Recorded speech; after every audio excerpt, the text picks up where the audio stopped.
Ja ti kemi sërish së bashku dhe kam kënaqësinë që studion të ndaj me fizioterapistin dhe specialistin e mjekësisë fizikale, doktor Ilja Zhezhov, me të cilin do flasim më tepër për probleme shëndetësore të cilat janë të trajtueshme me anë të terapisë fizikale. Vi благодарам što се дел од нашата емисија денес, за да зборуваме со различни здравствени проблеми кои може да се третираат со физикална терапија. Ако благодарам на поканата што ме поканивте да гостувам во вашата емисија на телевизија Алсат. Со задоволство ја прифатив поканата да зборуваме на едни од најзначајните проблеми кај луѓето со кои што се соочуваат во секојдневието. Јас би сакала да го започнам овој одговор со едно основно прашање. Кои се тие најчести здравствени проблеми кои доведуваат пациенти до вас како физиотерапевт? Така, секојдневно во нашата ординација, физиотерапевт здравје кој што се наоѓа во Гостивар, се соочуваме со разни видови на проблеми кај пациентите. Тие се спондилоза, дископатија, ишијас, дискускернија. Значи, најчесто пациентите кои ќе дојдат во нашата ординација се жалат на овие проблеми. Ако ние преку консултација со нашите пациенти, преку еден индивидуален приступачен разговор, разговараме со нив за да ја увидиме фактичката состојба на проблемот, од кога е настанат проблемот, значи кога започнал, колку време трае таа болка која што тие чувствуваат и се ако преку нашите прегледи кои што ги правиме во нашата ординација и се ако преку дополнителни дијагностички испитувања што се рентген, магнет или компјутер, доаѓаме до онај степен каде што ја утврдуваме сама дијагноза која што ни дава процес на лекување. Како физикалната терапија делува во болката? Ова е нешто што луѓето сакаат многу да го знаат, пошто не верува дека има нешто што може да го отстрани оваа болка. Така, видите, постојат разни видови на дијагнози кои што во моментов луѓето се соочуваат, со кои што се соочуваат, меѓутоа јас велам секогаш доколку навреме се започнали со проблемот да се превенира, секогаш решението ќе ни биде 100% ефикасно, но доколку ги оставиме проблемите да траат, значи да не се обврни внимание на лекување, тие проблеми можат да ни одземат долг временски интервал, односно период на лекување и истите да не ги решиме во целост. Затоа велам навремено превенирање, значи времено посетување на доктор, времено посетување на физиотерапевт, ако овие проблеми можат да бидат решливи и пациентот да се чувствува убаво, а ако нели и ние физиотерапевти, лекари да дадеме една максимална поддршка, една помош во целиот тој процес нели на лекување кај пациентите со кои што се соочуваат секојдневно со сите овие наведени здравствени проблеми кои што ги споменавме во моментов. Секогаш кога имаме некоја мускулно-скелетна повреда, мислиме дека решението е секогаш физикална терапија. Кои се тие вежби или каква е таа физикална терапија што се прави во вакви случаи? Доколку вие мислите, ако иден лекар, нели, јас се радувам на тоа. Добро е што и нашите пациенти веќе почнеа така да размислуваат. Добро е што нели порано не ставаат повеќе зилка на коленото, не превенираат надри лекари или или надри лекари кои што нели им кажуваат како треба да се лекуваат. Веќе влегуваме во еден 21 век, нели, кога медицината настапува, кога имаме соодветни методологии, соодветни техники на лекување и ако јас ќе кажам дека физикална терапија дури до 99% има главна улога во процесот на лекувањето. Зошто? Заради тоа што секоја повреда што ќе настане и секоја дијагностика мора соодветно и стручно да се лекува со физикална терапија. Доколку секоја настаната повреда не се лекува со физикална терапија, може да остави трајна последица кај нас, нели, во секојдневието, во функционирањето и понатамошно да имаме доста посериозни проблеми во иднина со тој проблем што настанал, а ние не сме го третирале или не сме го лекувале. Кои можни последици се случуваат во случај кога немаме соодветна физикална терапија или не е правена како што треба професионално ова физикална терапија? Така, доколку имаме оперативен зафат, например, да речеме на колено и доколку не сме правеле физикална терапија, може да имаме последици во флексија, во екстензија на коленото. При одење да имаме проблем исто така при газење. Доколку настанала, да речеме, повреда на скочниот зглоб, ние не сме ја третирале и не сме ја лекувале, бидејќи за таа повреда е потребно, например, да речеме да се прави видови од физикална терапија, електротерапија, мануелна масажа, кинезитерапија, тоа се индивидуални вежби со физиотерапевт.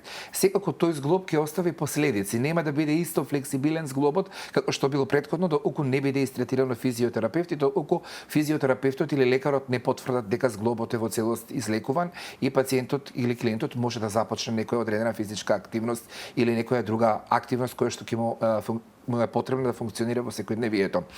Например, да речеме, ако не се третираат овие проблеми соодветно со физикална терапија, при секое започнување на спортска активност може да дадат успорување, односно испречување во процесот нели на вежбањето. Ние како идеја за специфични состојби ќе зборуваме накнадно и би сакала да почнам со лумбалниот синдром. Како се третира? Како се чувствува едно тело што има лумбален синдром?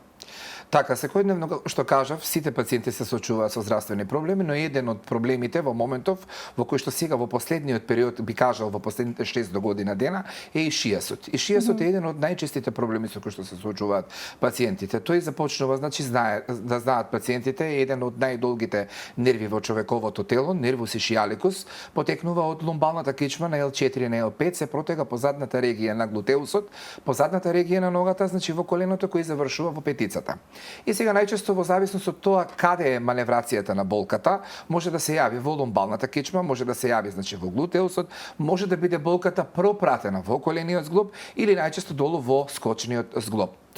Доколку пациентите ги почувствуваат овие симптоми, добро е веднаш да реагираат навремено и да се јават кај својот физиотерапевт или кај својот матичен лекар, кој што својот матичен лекар ќе ги препрати веднаш на физикална терапија за да се започне процесот да се интервенира и да се започне тој процес на лекување. Но ќе кажам тука, доколку устанува збор за акутна состојба на болка, таа болка кај нервус ишијаликус мора да биде пропратена со медикаментозна терапија.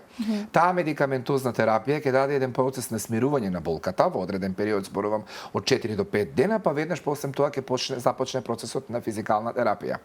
Кога сме кај физикална терапија, морам да напоменам дека тука најчесто овој проблем на нервус ишијаликус, на L4 на L5 и регијата која што ја спомнавме по која што се протега, започнува на начин на лекување со физикална терапија, најчесто со медицинско-терапевска длавинска мускулна масажа, која што се работи исклучиво по нервус ишијаликус, се со цел да дојдеме до еден смирувачки процес, да ја намалиме болката и да го оспособиме пациентот нели во секојдневието да функционира. Оваа постапка на физикална терапија најчесто трае од 15 до 21 ден, а физиотерапевтот или лекарот можат да ја продолжат состојбата на лекување и многу повеќе од 21 ден, можеби и до 30 и до 40 дена. Во зависност од тоа кога почнала состојбата нели и симптомите кога се јавиле и кога пациентот точно се јавил на лекар или на физиотерапевт за да отпочне целава процедура на лекување. Мислите дека има многу состојби кои треба да се лекуваат паралелно и со физикална терапија и со медикаментозна?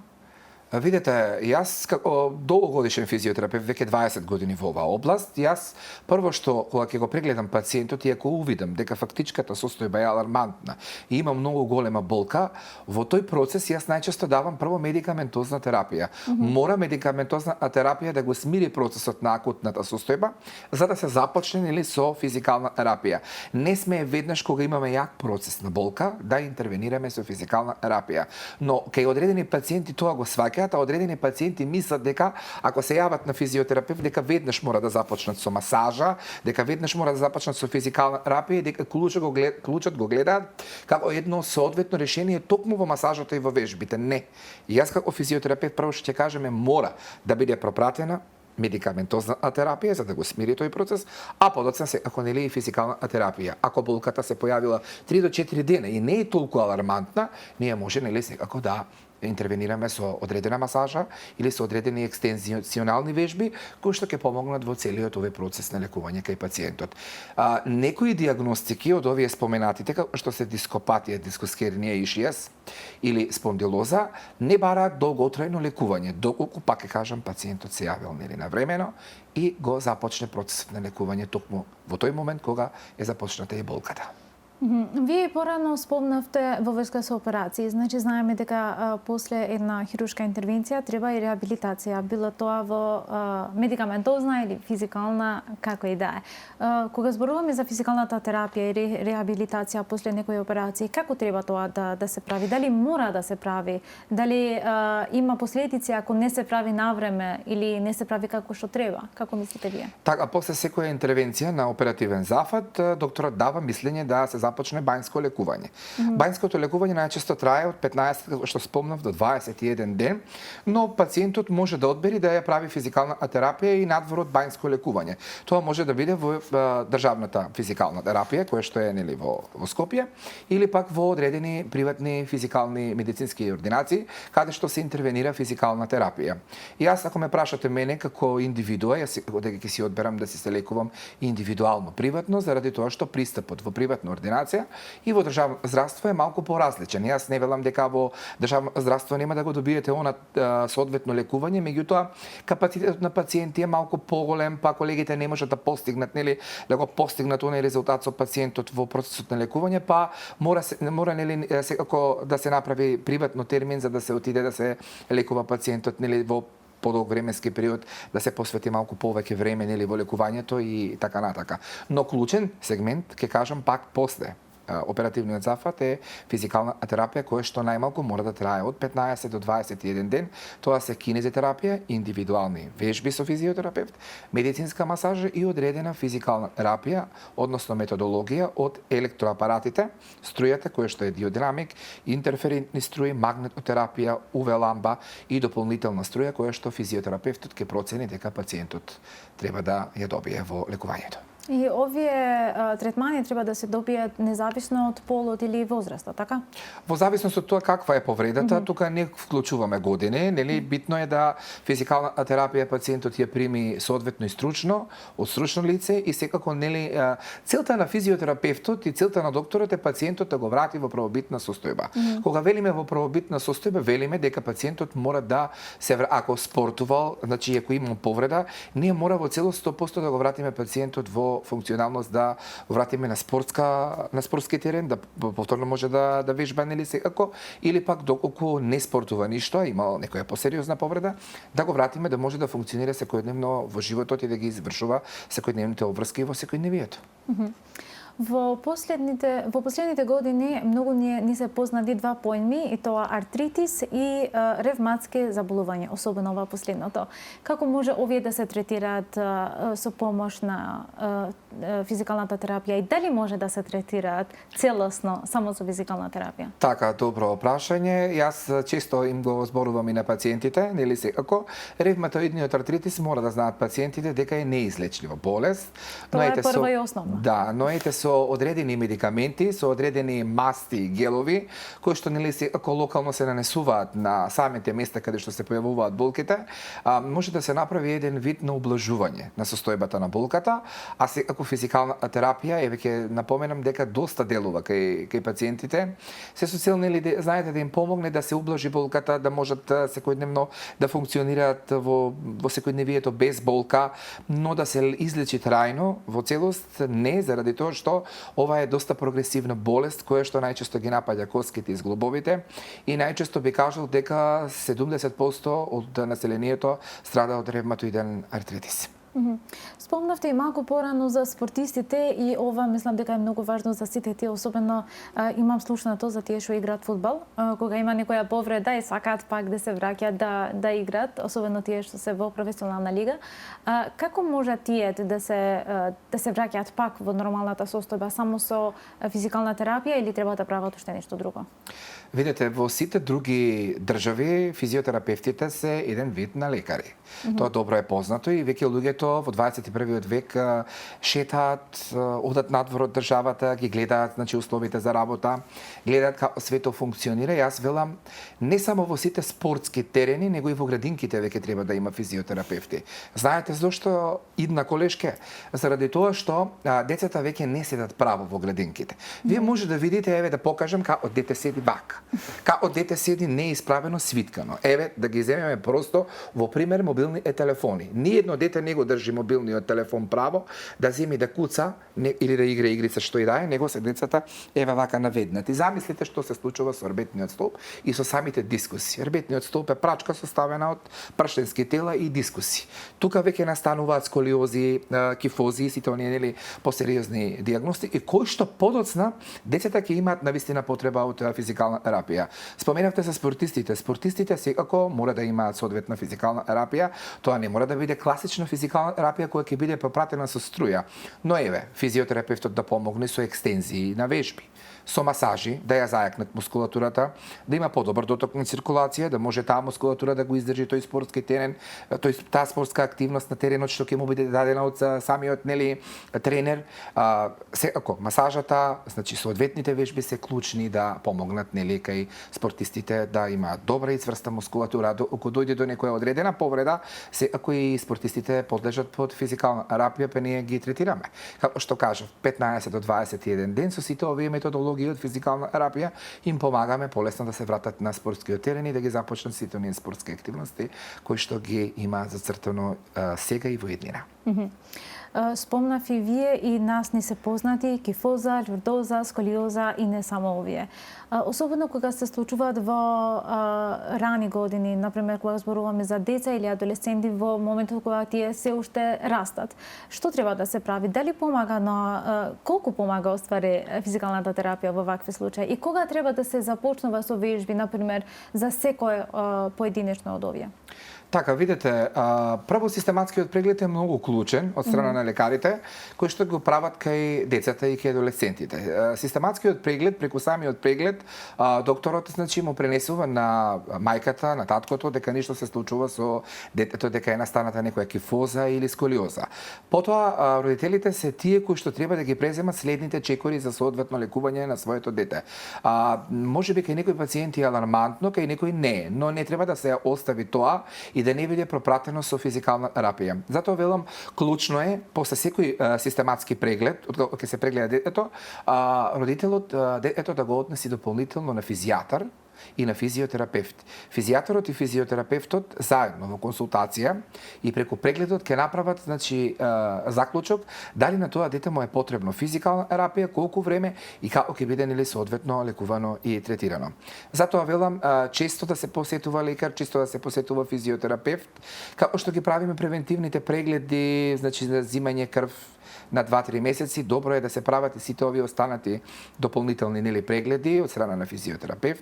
Еве јас како здравствен работник, јас да ви кажам, еве и до гледачите да допреме нели, со сето тоа еве и вие иден доктор нели, секако тоа го прави. Добро е на 6 месеци да се прават сите превентивни прегледи, од испитување на крв, па све нели до кардиоваскуларни испитувања, до физиотерапевски испитувања, значи нели и тоа ќе биде соодветно добро да знаете дека вашето тело е во една здрава кондиција и вие сте здрави и соодветни да ги извршувате сите оние активности во секојдневието. Има луѓе кои што го прават тоа и кога ќе ми кажат еве Илија во петок имам закажано да испитам срце, да испитам ова, да испитам она, јас навистина ја поздравувам таквата одлука, што луѓето во последниот период се повеќе и повеќе ги почитуваат протоколите од докторите, од физиотерапевтите, затоа што знаат дека за да биде се што треба мора да биде здрави. Мислите дека си прават вакви физиотерапевтски контроли доволно во нашата земја во денешно време? Да. Јас ќе ја поздравам таквата одлука, ќе ги поздравам пациентите, многу се одговорни. Значи порано тоа било, знаете како ме боли 2 до 3 дена, ќе се напијам едно апче, ќе ми помени, но не. Сега верувајте, малку да ги здоболи врат, малку да им се случи нешто, веднаш трчаат на физиотерапевт. И тоа е навистина за една пофалба кај пациентите, затоа што знаат дека не се живее со болка и знаат дека секоја болка може да биде соодветно и стручно истретирана, посебно од искусен лекар, од искусен физиотерапевт кој што ја разбира областа на физикалната медицина или друга гранка во медицината. И знаат дека колку порано ќе се фати некоја состојба, толку порано и побрзо и полесно може да се третира. Апсолутно, и да се дојде до едно клучно решение нели на еден соодветен начин на лекување. Ако оставиме целиот тој проблем да трае, не може да го решите тоа со 10 до 15 дена, потоа ќе ви биде потребно за да го лекувате долг временски период. Знаете како една колешка, видете да ви кажам нешто. Јас често им велам на пациентите и да имате проблем и да немате проблем, еднаш месечно е добро да отидете на физиотерапевт да направите една 60-минутна масажа. Зошто? Преку 60-минутна масажа физиотерапевтот ќе ви направи контрола на мускулниот тонус, ќе ви направи контрола дали е започнат некој дегенеративен процес на самата мускулно-скелетна состојба и што е најважно, ќе ви даде препорака доколку настанала некоја дегенеративна состојба да направите едно дијагностичко испитување со кое што вие тоа дијагностичко испитување ќе можете да го решите, ако треба да го решавате 5-6 месеци, можете да го решите за месец или 2, затоа што навреме е откриено, затоа што навреме е третирано и соодветно и стручно. Мислите дека има некој пациент кај што не треба да се прави физикална терапија, некои контраиндикации што може да има? Ако апсолутно, значи физикална терапија освен индикациите позитивни, може да придонесе значи и контраиндикации кои што може да бидат доста штетни или за пациентите. Физикална терапија не смеат да прават пациенти кои што биле оперирани од карцином во еден извесен период, пациенти кои што имале нели нормално, кои што имаат кардиоваскуларни заболувања, кои што имаат стент, ако тие пациенти не подлежат под одредена струја од физикална терапија, тука кај нив може да се пристапи само со одредени благи вежби или блага масажа, кои што ги користиме само овие две методи од физикална терапија. Но имаме пациенти кои што и секако не им е дозволено воопшто никаков вид на физикална да им се имплементира од причини што докторите сметаат дека тоа е така. Значи секако треба да пазат да ќе прават модерирани овие движења или овие активности. Апсолутно. Пак велам со добра консултација на лекарот, на физиотерапевтот ќе дојдеме до еден заклучок што смееме, што не смееме и кај кои пациенти смееме да ги имплементираме сите овие методологии, но што спомнав кај овие пациенти кои што ги спомнав се клучни сегментите да не се имплементира физикална терапија. Што се случува во такви случаи кога луѓето не се пациенти, значи немаат некоја физикална состојба, не знам, некоја кифоза, лордоза или што и да е, но сакаат често да прават физикална терапија за да им се подобри животот, да имаат повеќе кондиција, подобра кондиција или не знам нешто вака. Дали е можно нешто така или секогаш приоритет се само тие што имаат веќе некоја болка, се жалат од нешто и само тие треба да се третираат? Видете, 80% секојдневно ние се соочуваме со здравствени проблеми. Додека 20% значи се соочуваме со масажи кои што сакаат луѓе да ги направат чисто превентивно, да ја опуштат мускулатурата, да го смират секојдневниот стрес од работата, од напорот што им се случува секојдневно. И навистина и таа одлука е за поздравување. Ние не можеме да дојдеме, значи во период кога можеме да им помогнеме на овие луѓе кои што сакаат да дојдат да се изрелаксираат од причини што ние сме преоптеретени физиотерапевтите во последниот период со луѓето кои што имаат низа на сериозни здравствени проблеми. И овие пациенти ги ставаме настрана како дополнителни пациенти каде што доколку се ослободи некој простор можеме да ги викнеме и да имплементираме масажа кај нив. Ние сме преокупирани дури до 80% со луѓето кои што имаат здравствени проблеми, што спомнавме дископатија, дискоскернија, спондилоза, ишијас и другите нели дополнителни проблеми во секојдневието. Што треба да знаат пациентите пред да дојдат кај вас за да започнат некоја физикална терапија? Зашто треба да се подготвени?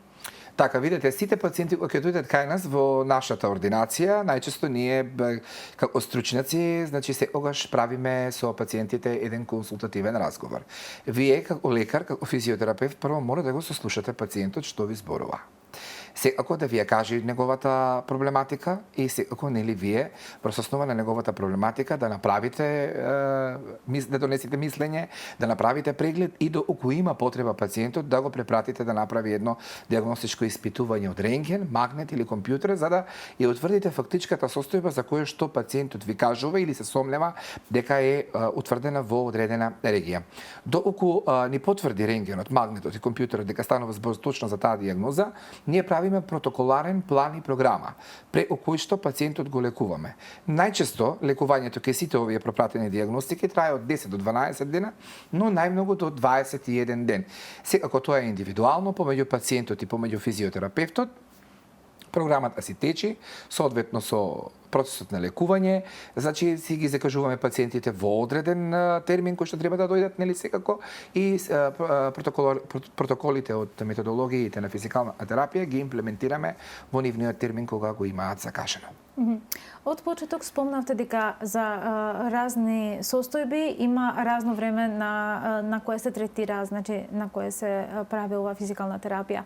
Но дали тоа е временскиот период кога се гледаат резултатите од физикалната терапија или по завршувањето тогаш ќе се приметува дека има подобрување или после неколку дена или недели или како оди овој како процес? Видете, ова го прашувам често за тие што имаат моментално некоја болка и сакаат нормално дене за утре да им помине, но им е страв да почнат утре, пошто мислат дека можеби ќе го чувствуваат тоа подобрувањето после 2 месеци. И затоа мислат зашто да губам време од сега. Така, видите, значи лекувањето со физикална терапија може да биде клучно да помогне во моментот кога се случува проблемот кај пациентот, може и да делува и отпосле. Но ако ефектите од физикална терапија мора да бидат видливи во почетокот на физикална терапија. Се вие не може да доаѓате на физикална терапија 10-15 дена и да не се чувствувате дека сте подобро. Ние например да речеме секогаш пациентите ги прашуваме. Ако денес биле на физикална терапија, наредниот ден кога ќе дојдат во нашата ординација, ги прашуваме како поминале вчера и дали со тој третман што сме го имплементирале и им дава сигнали дека нешто се подобрува. До 80% пациентите ќе се пофалат дека почувствувале разлика од првиот третман, но одредени пациенти дури и замислете да направат 20 терапии, нема да им помогнат да ги почувствуваат промените заради тоа што кажав, не се јавиле редовно навремено на лекари, на физиотерапевти и него почнале процесот на лекување навремено. Затоа велам, превенирајте ги проблемите навремено. Не чекајте тие проблеми, дегенеративни процеси да создадат други дополнителни низа на здравствени проблеми во вашето тело, во кои што вие после ќе имате потреба да правите многу повеќе третмани, а ефектот нема да го почувствувате веднаш, него ќе го почувствувате од по завршувањето на физикална терапија или малку подоцна. Во моментот кога завршуваме со терапиите, например сме правеле 20 дена физикална терапија, дали треба после некое време да почнуваме пак да правиме 20 дена или тоа оди по потреба? Или има некое правило? Ако ова, пошто сте вие еден доктор, точно го знае дека е така и секоја чест за сето ова, да, точно така, физикална терапија треба да биде имплементирана 2 пати до 3 пати годишно од 15 до 21 ден. Зошто? Затоа што вие процес на дископатија, дискосхернија, ишијас или спондилоза не може да го истретирате со 21 ден. Вие секако ефикасни процедури од третманите ќе видите, но не и ќе го излечите тој процес нели со краток период. Затоа велиме добро е 2 до 3 пати годишно пациентите да прават редовна физикална терапија, а еднаш месечно со медицинско-терапевтска масажа да го одржуваат балансот на мускулно-скелетна состојба и да бидат нели добри во кондицијата, во движењето и во функционирањето секојдневно. Бањското лекување исто така е еден од клучните сегменти кои што пациентите можат да го прават. Ние имаме доста познати бањи низ Република Македонија и надвор од Македонија, кај кои што можат да направат посета од 10 до 12 дена, чисто е еден благодат, едно опуштање на телото, нели секако еден третман со физикална терапија да почувствуваат врз себе. Како прва опција, секогаш сум слушнала за пливање. Колку помага тоа? Пливањето е еден исто така доста клучен сегмент, доста помага. Не често го даваме ние кај спортистите, кај децата, заради тоа што со пливањето ги активирате сите можни мускули, сите можни лигаменти, сите можни закржлавени, фиброзирани, значи делови на телото. Пливањето, фитнесот, секако нели нормално и масажот се тие три клучни сегменти кои што можат да ве вратат во живот. Секако да го смирите стресот, да ја смирите психичката благосостојба и да си направите еден благодет на телото. Верувајте, во последно време се повеќе и повеќе луѓе сакат да си посветат време на своето здравје. Знаете зашто? Заради тоа што секојдневно ние се соочуваме со огромен стрес, со огромни натрупани обврски, со огромно, значи, време изгубено во сите овие обврски, а многу помалку време за себе. И морам да кажам, знаете кога започнува првиот стрес на човекот секојдневно, кога ќе ви звони првиот аларм и кога ќе треба да станете се бајле за да тргнете да ги извршувате своите обврски. Да, значи, така. се повеќе и повеќе луѓето се под стрес, се повеќе и повеќе луѓето се обседнати со обврските, со работата и се помалку време имате да се видите со блиските, да одидете во теретана. Мене најмногу ме нервира тоа кога ќе ми кажат пациентите дека немаат време за себе. Не може во текот на 24 часа да не најдете еден час да извежбате или еден час да отидете да направите некоја физичка активност. А може да најдете 40 или 50 минути да отидете да направите ногти, да направите фризура. Здравето мора да биде превенирано колешке пред се. Се дополнително е пропратено. Значи за здравието морате да најдете време да се лекувате, морате редовно да ги послушате советите од докторот, од физиотерапевтот, бидејќи тие се стварно лица кои што можат да ви помогнат во вашето здравје, да го сочувате и секако да бидете здрави за вие, на своите деца, на своите пријатели, да им делувате здраво и да бидете психички подготвени со се она што треба да го имплементираат и другите. Но викате дека во последно време ова е променето за добро, така да треба да продолжуваме само со овој ритм. Апсолутно, да. Физичката активност секогаш луѓето мора да ја превенираат, да им биде во прав чекор, нели секако, и секако да си обрнат време на себе. Значи времето за себе е една од најскапите инвестиција што човек може да си ја приушти на себе. Другото све е пропратно. Во денешно време ние во различни медицински области имаме примена на нови технологии, нови апаратури и сето тоа. Како ова нова технологија влијае во физикалната терапија и колку и помага на пациентите да се сами диагностицираат, ако може да го кажувам вака, да имат предвид што може да имаат пред да доаѓаат кај вас? Видете, јас една порака што би сакал, искусен физиотерапевт, долги години во областа од физикалната медицина, секојдневно се соочувам со разни видови на болести кај пациентите, кај одредени состојби до 80% помагаме во целост, кај одредени состојби до 20%, ако нели немаме магично стапче, да им ги решиме нели на луѓето проблемите кои што на вистина ги има долги години, а освен тие дископатии, спондилози, дискускерни и шијаси, се создали и други дополнителни проблеми кои што се јавиле сколиози, да потоа нели искривување на самите прштени и сето тоа нели нормално дури ни оперативниот зафат не може да го реши. Но јас велам, значи ако со секоја апаратура што ќе се примени нова, ние секогаш одиме на семинар, сме обучени за таа апаратура и секогаш гледаме секој нов метод, се што ќе настане новитет во физикална терапија, да го купиме, да го имаме, затоа што ние сакаме да бидеме стручни во областа каде што се што може да имаме како физиотерапевти и како доктори, да го имаме за да им го имплементираме на нашите пациенти. Но верувате, ако пациентот не е одговорен или докторот не е одговорен во имплементирањето на физикална терапија, вие може да имате какви сакате апарати, а апаратите сами нема да работат ако пациентот ако кај пациентот не се имплементира, точно така, немаме соработка и нели не бидеме истрајни во она што треба да го работиме. Еве ќе ви кажам еден пример, значи имате пациенти кои што на пример им е кажано дека треба да прават 21 ден физикална терапија, 10 дена ќе дојдат на терапија, се чувствуваат супер и ја прекинуваат терапијата, нема потреба повеќе, јас сум супер. Поминале 2-3 недели, повторно се јавува, докторе, мене проблемиве, па ми се јавија. Вие не сте ја завршиле во целост физикална терапија. Ако мислите дека сте спасиле одредени финансиски средства, не. Послушајте го докторот, послушајте го физиотерапевтот, истерајте го целиот процес до крај, за да имаме соодветни резултати во целиот тој процес на лекување. Само така ќе ја стигнеме целта на лекувањето. Со пола до пола ништо не правиме, значи кога не сме го постигнале ефектот. Ние сме стигнале до последниот крај на оваа емисија и последниот крај е една рубрика каде што луѓето прашуваат во врска со денешната тема. Областа на физикална терапија има широк спектар на теми и ние ако земеме да зборуваме, може да зборуваме до утре, но секако нели тука сме да ги одговориме и овие прашања на вашите гледачи. Затоа и се вика прашај го доктор, така да има некои луѓе што имат поставувале некои прашања. По силна настинка ми почнаа болките во вратот и грбот. Лекарот ми рече дека е мускулна напнатост. Може ли физикалната терапија да ми помогне за да не ми се повтори?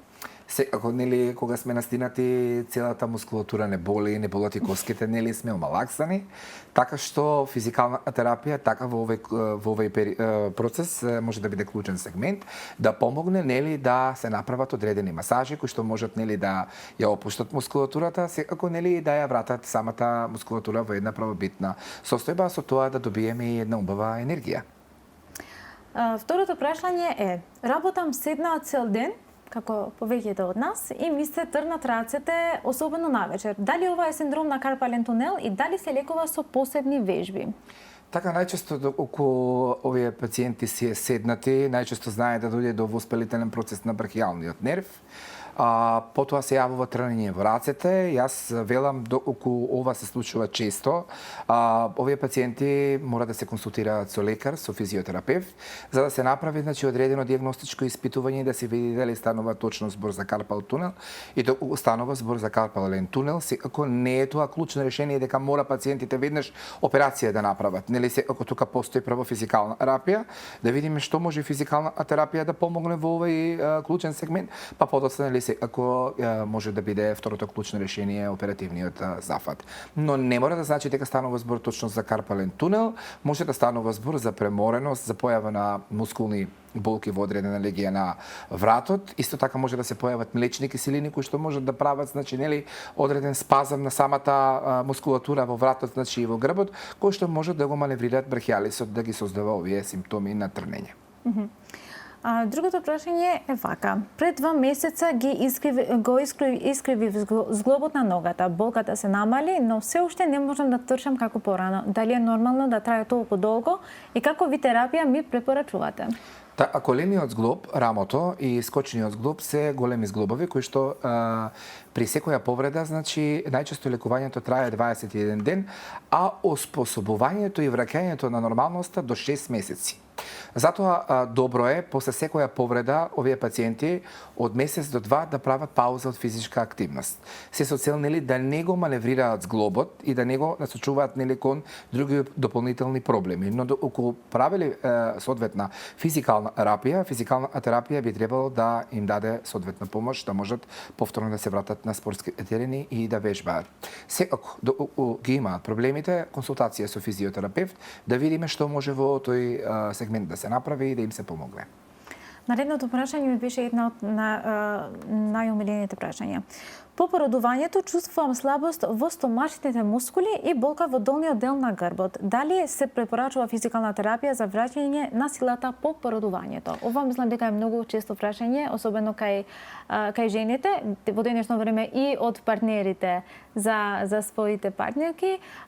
Како треба да биде, значи колку треба да има физикална активност после породувањето и колку време по породувањето треба да се прави сето ова? Така, во зависност од анестезијата која што ја примила пациентката, ако нели тука по самото породување абдоминалните мускули се доста попуштени. Лимфна дренажа е масажа број 1 призната од Светската здравствена организација која што се применува и се имплементира кај овие пациентки.